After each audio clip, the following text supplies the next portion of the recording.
Identification. This tape contains the first of the Boyer lectures for 1979, The Resolution of Conflict, by Bob Hawke. For broadcast on Radio 2 at 10:15 on January the 9th. End of identification. The Resolution of Conflict. The Boyer Lectures for 1979 by Bob Hawke. Mr. Hawke, President of the Australian Council of Trade Unions, was educated at Perth Modern School and at the University of Western Australia, from which he graduated with the degrees of Bachelor of Laws and Bachelor of Arts in Economics. Mr. Hawke was the West Australian Rhodes Scholar of 1953 and studied at Oxford University, graduating Bachelor of Letters. He was Research Officer and Advocate for the Australian Council of Trade Unions before becoming ACTU President in 1970. Beginning in 1973, Mr. Hawke served for 5 years as President of the Australian Labor Party. He is a member of the Board of the Reserve Bank of Australia, the Australian Population and Immigration Council, the Australian Manufacturing Council, and the governing body of the International Labour Organisation. In 1979, Mr. Hawke was awarded the Companion of Australia for services to trade unionism and industrial relations. Here, then, is the first of the 5 Boyer Lectures for 1979, The Resolution of Conflict, by Bob Hawke. A series of lectures requires a title, and a title requires explanation, certainly when that title is as apparently ambitious as The Resolution of Conflict. Perhaps some clarity is first achieved by saying what I am not about. I am not advancing some general conceptualized theory about conflict and its resolution, nor is there an intention to talk about the resolution of conflict between individuals, an area of my own life where I have at times been less than spectacularly successful. Rather, I have a very profound concern that we, both as Australians and as citizens of the wider world, are moving towards a condition in which the fundamental values of a free society will be at risk, and indeed the survival of civilization in question. Our capacity to influence these global issues is minimal, but within the sensible recognition of those limits, we should make our voice heard. It is, however, very much, almost exclusively, within our own capacity to furnish ourselves better to handle the circumstances of crisis emerging within our own country. But we are participants in a paradox. We are daily witnesses to the fact and impact of change unparalleled in our memory, change which is being reflected in the structure of our economy, our capacity to provide employment, and in the very cohesiveness of our society. And yet we are constitutionally and institutionally immobilised. In the framework for the conduct of our affairs, nothing changes.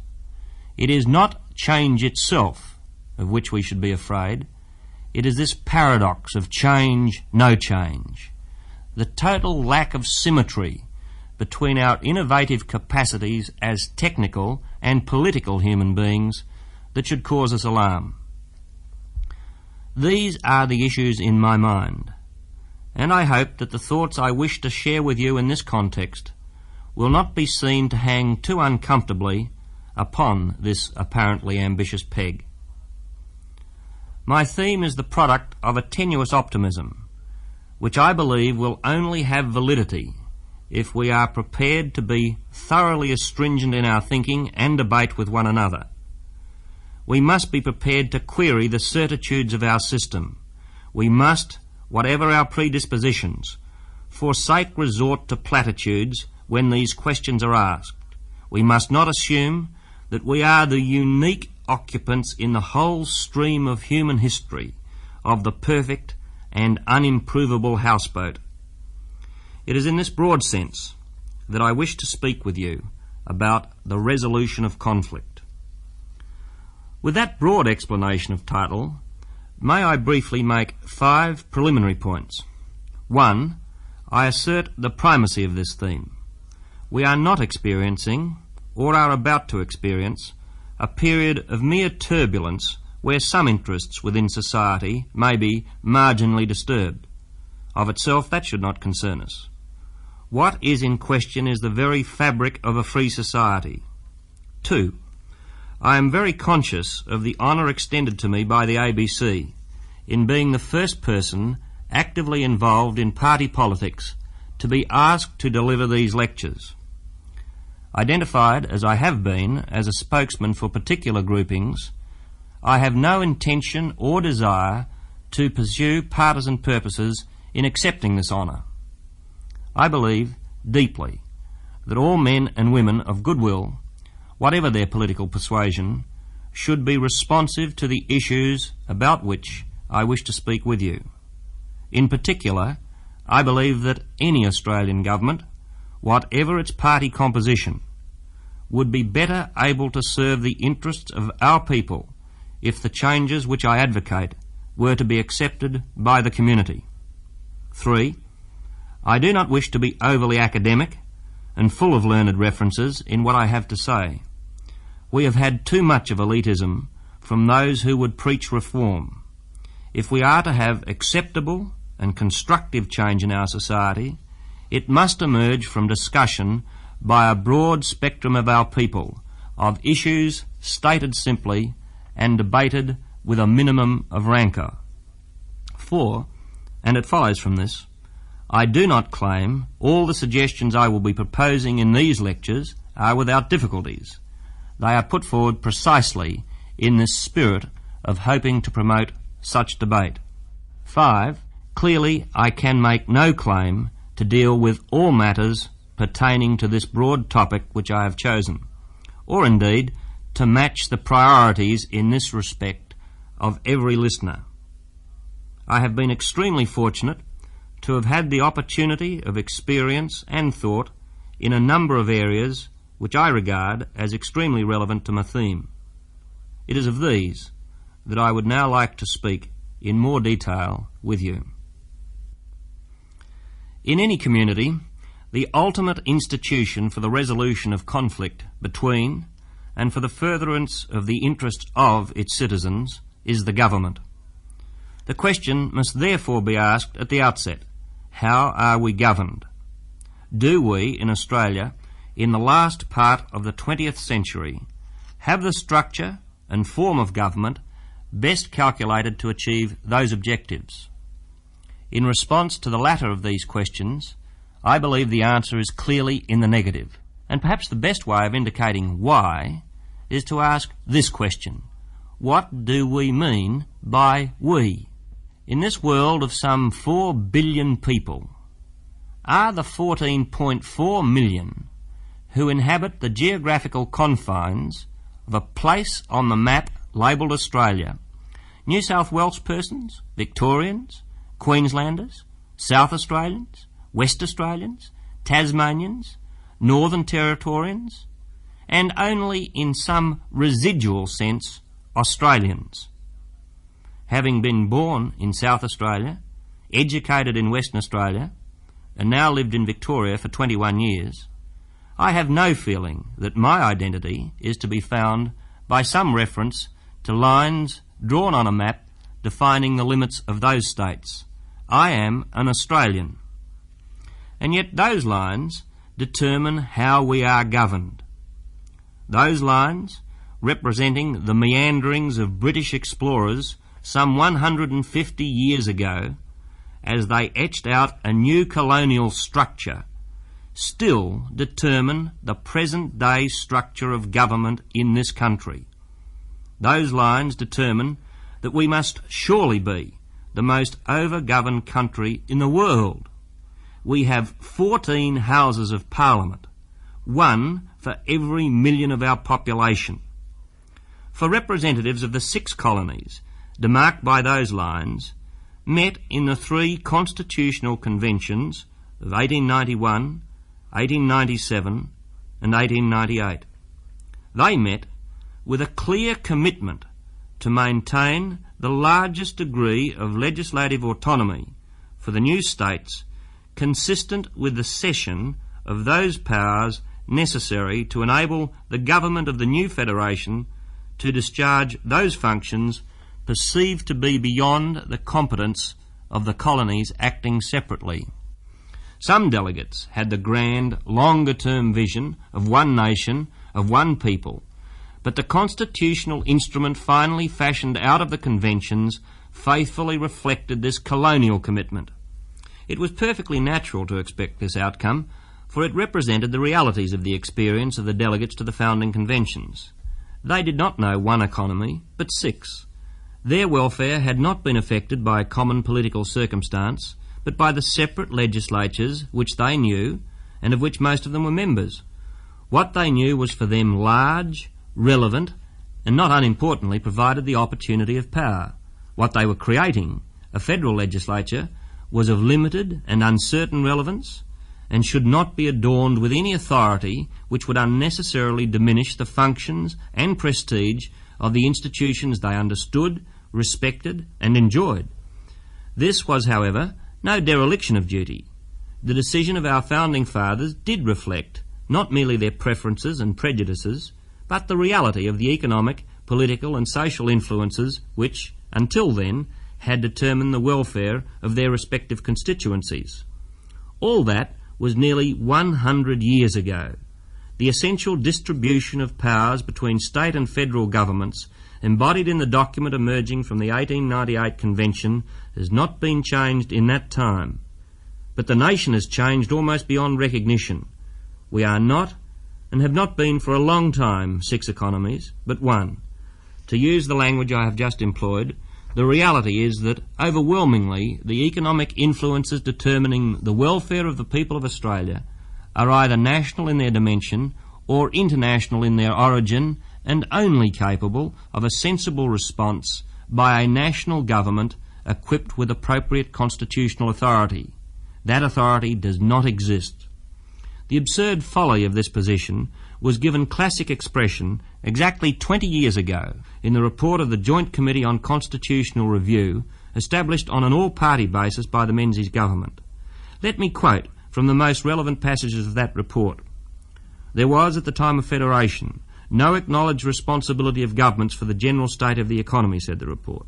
Consequently, no conscious effort was devoted to the powers needed to obtain and maintain a stable economy, or to divide economic powers between the Commonwealth and states. Since the Constitution was written, continued the committee, it has become generally accepted that governments have a responsibility for the state of the economy. This is true not only in Australia, but in all modern democratic countries. In Australia, they went on, it has become a recognised task of the Commonwealth and not the states to deal with matters which determine the climate of economic activity. One reason for this is the rapid growth of the economy since Federation. From the 6 separate colonial economies, said the report, there has emerged in the present century a national integrated economy. Advances in transport and communications, the development of industries and specialised economic activities, the growth of the population, and numerous other factors have tended to make the states interdependent, and from an economic point of view, the Australian economy can only be regarded as a single unit. The economic history of Australia over the past 14 years, said the 1959 report, clearly shows how the forces at work have moulded Australia into a single economic unit and have made the Commonwealth responsible for the health of the economy. They concluded, the Commonwealth has had to grapple with the broad problem of maintaining stability and promoting national development from a position of constitutional weakness. The constitutional powers fail to match the responsibility which the Commonwealth is called upon to discharge. Now that was true in 1959. It is infinitely more true in 1979. For we are not talking about abstract, hypothetical issues appropriate to a discussion between lawyers as to what would be a more elegant constitutional model than another. The perpetuation of this anachronistic lunacy is hurting Australians every day of every week. It is most obvious to people who have to move about the country, whether they are travelling on business or on holiday or are moving house because they have been posted to another state. If you are going by car, as soon as you cross the border, most of the things you have to look for change. The road signs are different. Probably the speed limits are different. The police force is different. and the penalties for offences differ depending on your state of residence.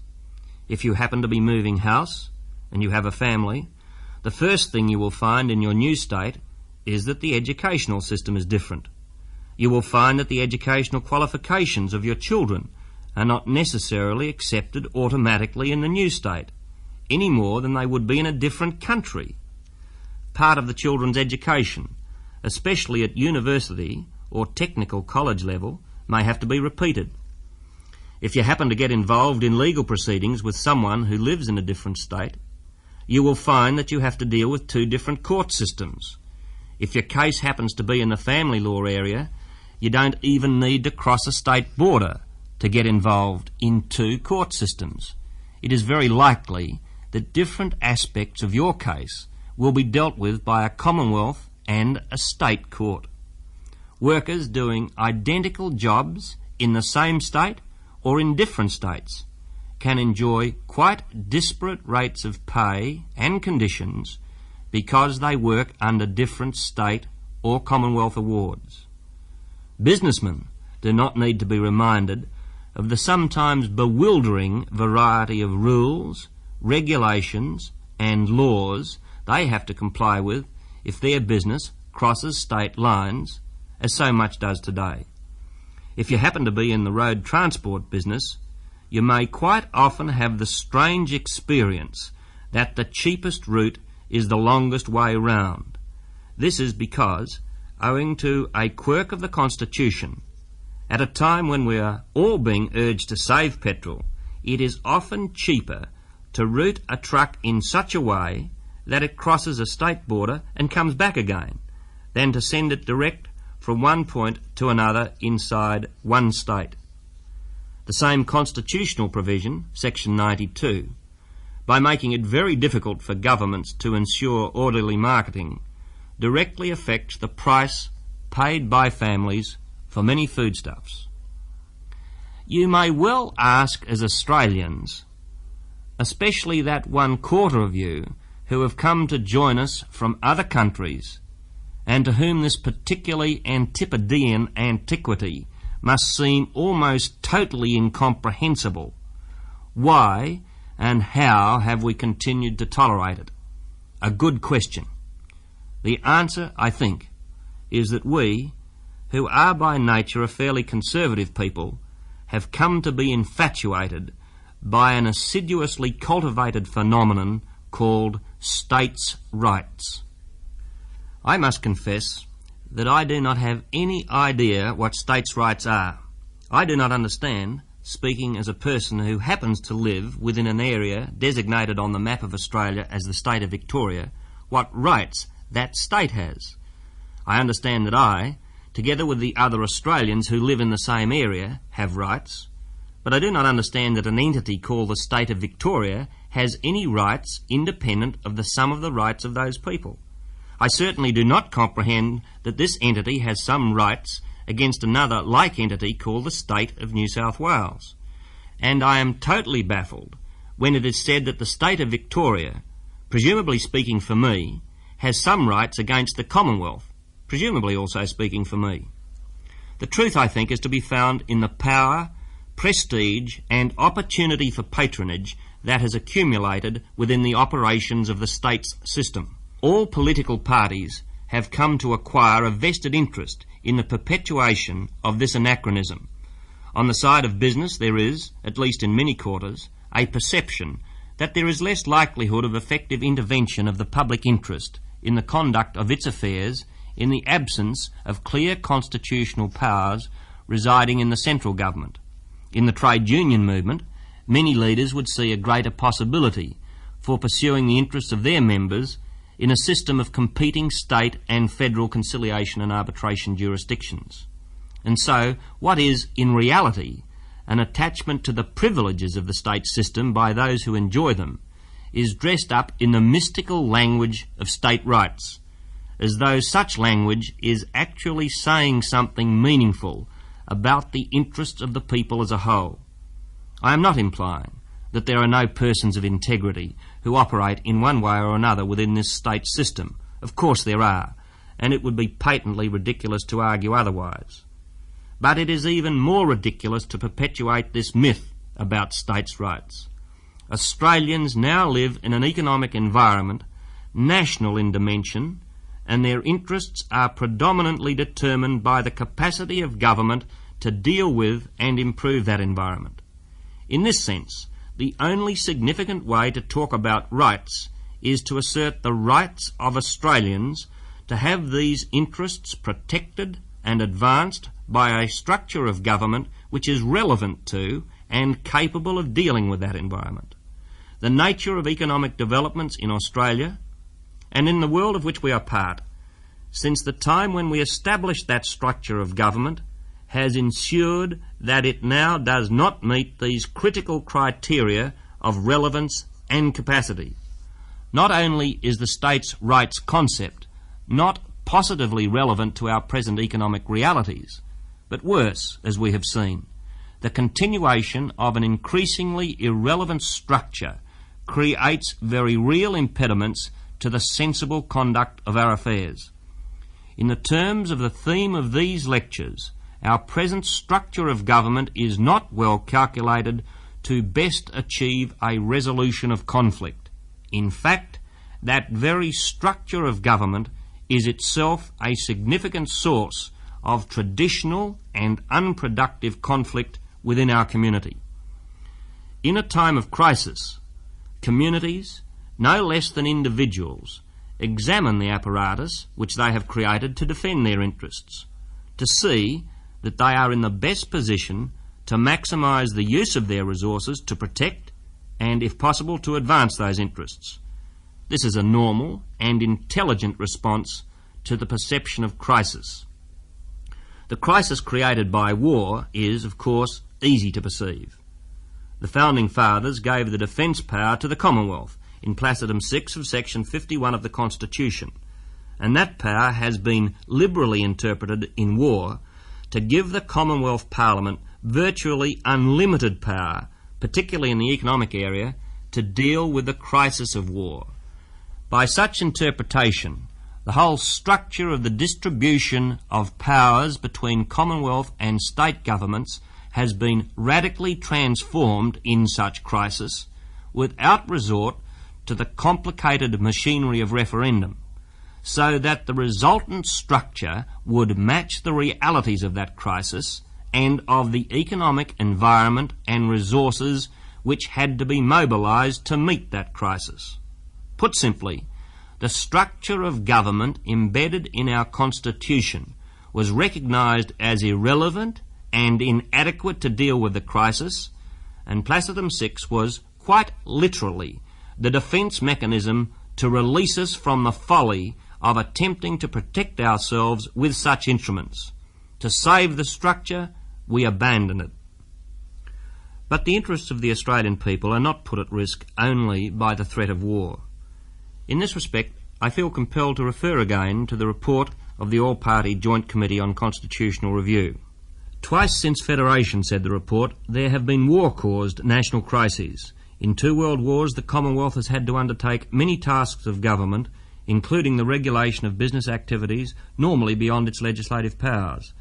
National crises do not, however, said the report, arise only by reason of the threat of external aggression.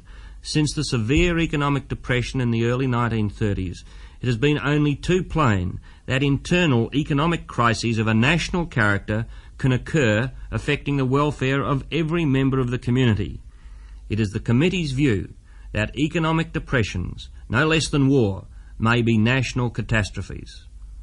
Now those words are unusually percipient, written as they were 20 years ago when the lucky country syndrome prevailed, when the experience of full employment, low inflation and steady if unspectacular economic growth produced in most people complacency as to such constitutional issues.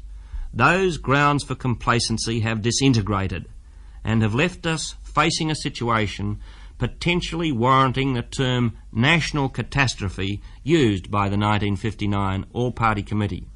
We are delinquent to ourselves and our children if we do not move to meet this crisis with a more appropriate structure of government. If our society is to have any chance of dealing with the problems of growing unemployment, high inflation, depressed levels of economic activity, dramatic changes in technology, and the pressures of developing countries for greater access to our markets, the elements of crisis, then we must have one government with the unquestioned powers to match the dimension of those elements. There is no justification now, in terms of the interests and the rights of 14 million Australians, to perpetuate this dangerous anachronism. What is unique about us that we need our 14 Houses of Parliament and 8 governments? The vast size of our continent is sometimes advanced as a justification for the present structure. The very opposite is true. The ratio between small population and huge area means that the harnessing and harmonisation of this vast dispersion of people and resources poses greater problems of economic management than in most other countries in the world. In particular, the economics of transportation assumes a very special significance for Australia. And yet, more than almost any other country, we tolerate the retention of the most unrealistic obstacles in the way of meeting these responsibilities. I believe the logical implication of this analysis is that Australians would be better served by the elimination of the second tier of government, that is the states, which no longer serve their original purpose and act as a positive impediment to achieving good government in our current community. This would give us, like the great majority of other countries, one parliament with powers available to the government to match the responsibilities upon it of protecting and advancing the interests of Australian citizens. It would be desirable in these circumstances to strengthen what is now the third tier, local government, so that in relevantly demarked geographical areas people could participate in the decision-making process on issues appropriate to be decided at that level. Of course, this is a radical proposal, but we allow ourselves to be the prisoners of history at the risk of the real deprivation of our rights and liberties in the future. Professor Colin Howard has put it well. The rigidity of our present structures derives in large part, he said, from a failure to perceive the true character of our national attitude towards constitutional amendment. In no other walk of life would such an attitude be tolerable for a moment. It amounts to an assumption that final wisdom was arrived at in the 1890s, he said. We blandly ignore the 20th century. Such an approach to life in any other context would be seen as self-evident folly. Professor Howard concluded, all that is different in the constitutional context is that the folly has become so entrenched and familiar as to seem part of the natural order of things. My proposal rests on the same conceptual basis as the 1959 All-Party Report, but goes beyond their recommendations because the history of the last 20 years compels a more rigorous logic. But the proposal is at one with that report in being absolutely non-partisan. I seek by the proposal no advantage for any political group, but for the people of Australia, by ensuring that any government of whatever political persuasion, when duly elected, shall have the powers which are relevant to the dimensions and structure of the issues determining the welfare of those people. And when the defenders of the status quo throw up their hands in horror at the proposal, I ask my fellow Australians to cut through the rhetoric, look at the arguments, and ask a simple question. How are my interests and those of my children advanced by this proliferation of ex-colonial governments those defenders would seek to maintain? And finally, to help you answer that question, may I pick up an earlier point? If tomorrow Australia became involved in war, we would effectively abandon the present structure for the simple reason that it is a less efficient method of conducting our affairs as a nation. Why? At the time of greatest crisis in our peacetime history as a nation, does the logic of this escape us? That was the first of the Boyle Lectures for 1979, presented by Bob Hawke. The lectures are entitled The Resolution of Conflict. You may hear Mr. Hawke's second lecture in this series on ABC Radio at the same time next week.